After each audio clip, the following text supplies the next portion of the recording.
په دغه ورځو کې بپتسمه ورکوونکی یحیی راغی چې د یهودیا په بیابان کې دا بیان کولو چې توبهګار شئ ځکه چې د اسمان بادشاهي نږدې راغلې ده.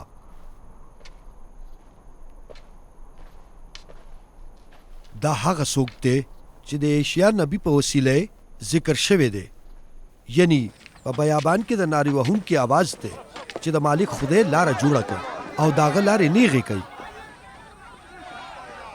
د یحیی جامې د اوښ د وړۍ وې او د څرمنې پټۍ د ملا نه تړلې وه او ملخان او ځنګلي شاتې خوراک و.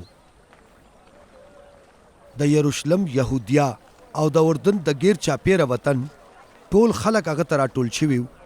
هغه هغې ته د خپلو ګناهونو په اقرار کولو سره د اردن د سیند په اوبو بپتسمه ورکړه. خو کله چې یحیی ولیدل چې ډېر فریسیان او صدوکیان د بپتسمې دپاره راځي نو ورته یې وفرمایل: ای د مارانو بچو، تاسو ته چا دا خبرداری درکړه چې د راتلونکي غضب نه وتښتئ او داسې کارونه وکئ چې ورنه ستاسو د توبې ایستلو پته ولګي. تاسو ځان سره دا سوچ مه کوئ چې ګنې تاسو د ابراهیم اولاد یئ، ځکه چې زه درته دا وایم چې خدای پاک ته دې کاڼو نه د ابراهیم دپاره اولاد پیدا کولی شي. اوس هم د ونو جوړو ته تبر نیولی شوی دی او هره هغه ونه چې ښه میوه نه نیسي هغه به پرې کړی شي او د اور لمبو ته به واچولی شي. زه تاسو له د توبې دپاره په اوبو بپتسمه در کوم، خو څوک چې به زما نه رستو راځي هغه زما نه ډېر زورور دی. زه د هغه د سپلو پورته کولو جوګم نیم.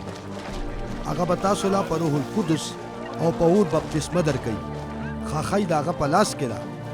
هغه به خپل درمن په ښه شان پاکوي او غنم به په خپله خمبه کې جمع کوي، خو بوس به په هغه اور کې سوځئ چې هېڅکله نه مري.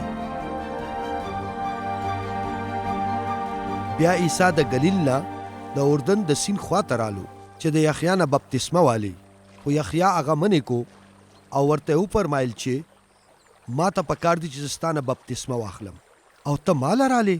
عیسی ورته وفرمایل چې په دې وخت هم داسې کول پکار دي ځکه چې موږ له دغه شان د خدای پاک صداقت پوره کول مناسب دي. او بیا یحیی دا ومنله.